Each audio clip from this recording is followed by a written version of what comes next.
Siamo sempre con Nicola Rossi, abbiamo approcciato a parlare con il Presidente dell'andamento del settore turistico, che è un settore che poi, Presidente, è legato a tutti gli altri, perché quando ci sono importanti flussi anche di stranieri, poi bisogna stare un po' attenti a questo perché gli stranieri oggi ci sono e domani basta una minima crisi internazionale e non arrivano più, per cui bisognerebbe che fossero anche turisti del territorio, no? Però a prescindere questo ha dato dei risultati. Voi avete l'Osservatorio di Confesercenti del Veneto Centrale che fa delle ricerche e delle indagini, che con una collaborazione con HB Benchmark e Padova Convention avete riscontrato un'occupazione importante delle strutture ricettive nei mesi di settembre-ottobre, con un aumento rispetto addirittura al periodo estivo. Quindi quello che era una fine stagionalità, di cui si è parlato tante volte anche con lei, e che non dava grandi aspettative, viceversa è andata veramente bene. Stiamo parlando dell'area Padova e zona Terme, Colli Euganei. Sì, diciamo che è un periodo che storicamente nel passato non era dei più floridi, è diventato un periodo molto interessante, ha fatto record. Sì, siamo arrivati addirittura in alcuni periodi ad avere occupazione intorno al 75-80% dei posti letto disponibili, per cui vuol dire la saturazione alla fine. E questi sono dati molto importanti. Se poi coniugati con un'analisi qualitativa del turista soprattutto straniero. Io ricordo nel passato, quando c'era la lira, il turismo estivo era una componente importante della bilancia dei pagamenti della nazione, addirittura, ed era quello che determinava, no, un delta fra entrate e uscite nella bilancia nazionale addirittura. Quindi pensate quanto importante è l'introito ottenuto da turisti stranieri. Fondamentale, però non solo i turisti stranieri, c'è stata una risposta a Padova poi in maniera molto importante. Padova, devo dire che tra Urbis Picta, il congressuale stesso, partito ad aprile dello scorso anno. Quindi il turismo congressuale porta ricchezza. Assolutamente, l'attività congressuale è una delle voci importanti di occupazione alberghiera. Se pensiamo che abbiamo già in previsione per il 2024 ad oggi oltre 40 congressi, e alla fine chiuderemo intorno ai 70, e di questi congressi molti sono internazionali. Internazionali vuol dire un'importante ricaduta sul territorio. Io ricordo sempre che un congressista lascia sul territorio all'incirca 350 euro, per arrivare ai 1000 euro addirittura in taluni casi, per alcune tipologie. Se pensiamo alle 60.000 presenze realizzate nel 2000, che verranno realizzate nel 2023, insomma le moltiplicazioni sono facili. Assolutamente. Per cui la ricaduta è importante. Poi c'è una ripresa anche dell'attività fieristica che porta anche lì una ricaduta importante. Io ricordo sempre le statistiche elaborate dall'EFI, dove il fatturato di un ente fieristico va moltiplicato per 15 per ottenere la ricaduta economica sul territorio. Per cui diciamo che a Padova c'è un combinato disposto in questo momento positivo. Altra informazione: Padova non è solo oggi la capitale come dire, dell'UNESCO, cioè di città d'arte dell'UNESCO, ma è candidata anche come capitale dell'innovazione europea ed è già però nei primi 3 posti. E io dico sempre, essendo già nominata nei primi 3, ha già raggiunto le prime 3 posizioni, al peggio abbiamo la medaglia di bronzo, rischiamo solo di vincere. Che cosa vuol dire capitale dell'innovazione? Vuol dire capitale dell'innovazione, vuol dire che è riconosciuta come una società, una città innovativa, una città dove una smart city di livello primario, dove i servizi sono adeguati, dove i servizi sono come dire, di grande qualità e orientati verso un risparmio energetico, come dire, un'economia sostenibile. Manca un po' di verde. Manca un po' di verde. Manca un po' di verde, bisogna spostarsi sui colli, nella zona dei colli, che è andata però bene dal punto di vista turistico. Molto bene. Anzi, le terme sono andate decisamente meglio della città di Padova. Assolutamente. Fuori da ogni aspettativa. Hanno avuto un ottimo, come dire, risultato, credo che siano tra i migliori degli ultimi decenni, ed è tutto dire.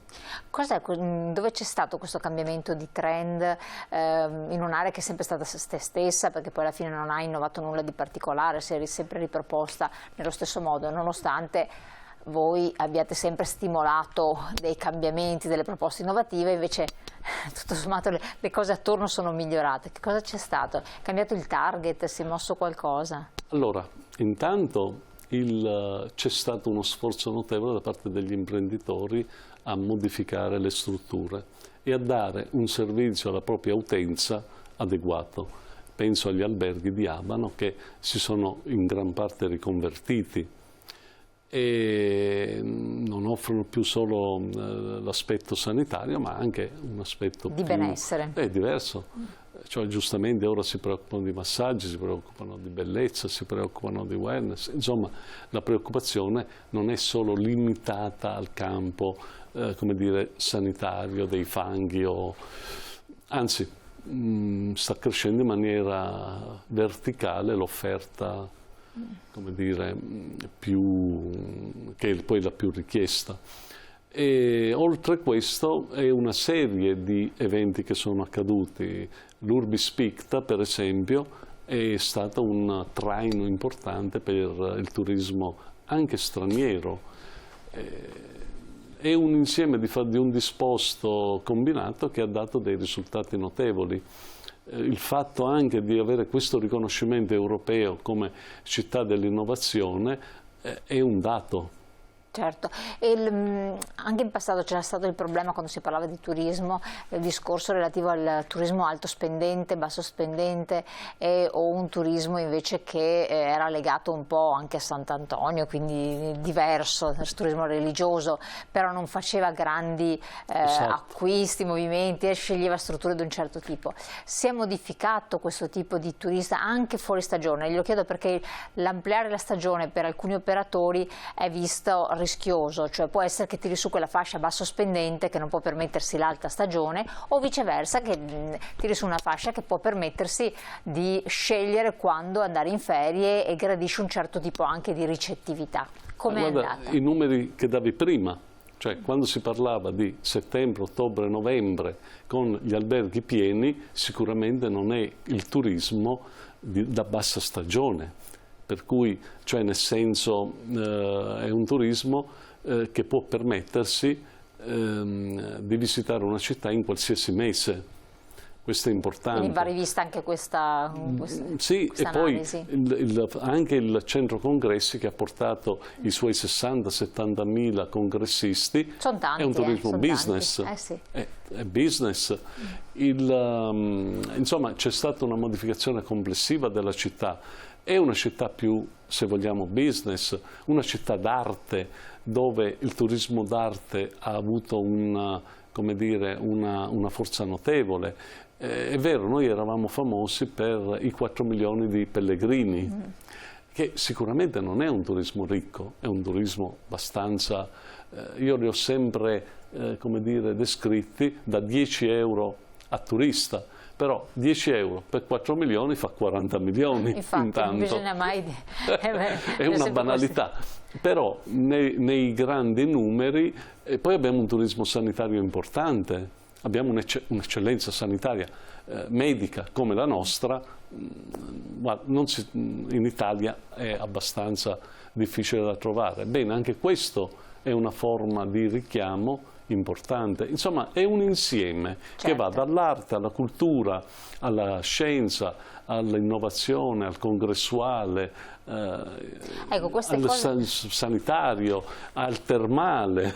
Infatti, ecco, quello che adesso viene analizzato anche dal vostro osservatorio e che è una cosa di cui si è tenuto poco in considerazione in passato, almeno a livello nostro territoriale, poi nell'ambito dei macrosistemi, no, è il sentiment online, online, sì, proprio la reputazione online, cioè che cosa considerano, e quindi si emerge dai vari social, dai vari della valutazione di un territorio, come viene considerato, e l'avete preso in esame, in analisi, ed è venuto fuori un dato abbastanza interessante, insomma, per quel che riguarda il Veneto centrale, un apprezzamento dei turisti in linea con il periodo estivo.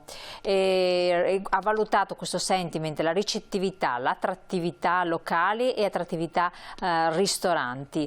Secondo quanto segnalato, l'attrattività turistica, come interesse, vuol dire interesse del turista per il territorio, è di 93,3 di Padova, per quanto riguarda Padova. Quindi sono buoni dati, anche se non sono eccezionali gli indicatori dei locali e ristoranti, con una voce ben più bassa, 84,3, ed è quella su cui bisogna lavorare. Come mai secondo lei? No, qui c'è un problema come dire, di forza lavoro. Si fa una fatica incredibile a trovare personale. Quindi la qualità del servizio non giustifica allora, la spesa. I numeri purtroppo sono sempre impietosi sì, da questo punto di vista. Padova, ma forse tutte le aree ad alta pressione turistica ne stanno risentendo di una situazione di difficile reperimento di forza lavoro, che tocca tutti i livelli poi, non solo i livelli più, come dire, come la ristorazione o l'alberghiero anche. Beh, insomma, se pensiamo che non ci sono più medici, cioè, per dirne uno, che non c'entra niente col nostro discorso, però in effetti in questo momento c'è una carenza non da poco a livello di risorse umane. E quindi questo ha condizionato la percezione del servizio offerto? Allora, la percezione complessiva è molto buona. In certi casi, vuoi per il grande numero di frequentazione e la incapacità di compensare il grande numero con grandi numeri di personale all'accoglienza, può determinare indubbiamente qualche piccola differenza, però il giudizio complessivo, il sentiment è positivo. Il problema dell'occupazione, offerta e possibilità di trovare lavoro nel settore, appeal, sono molto importanti. Parliamo di questo e di altro ancora, poi di un paio di manifestazioni che ci attendono, che la riguardano anche da vicino, subito dopo la pubblicità. Restate con noi, Canale 19, vi aspetto.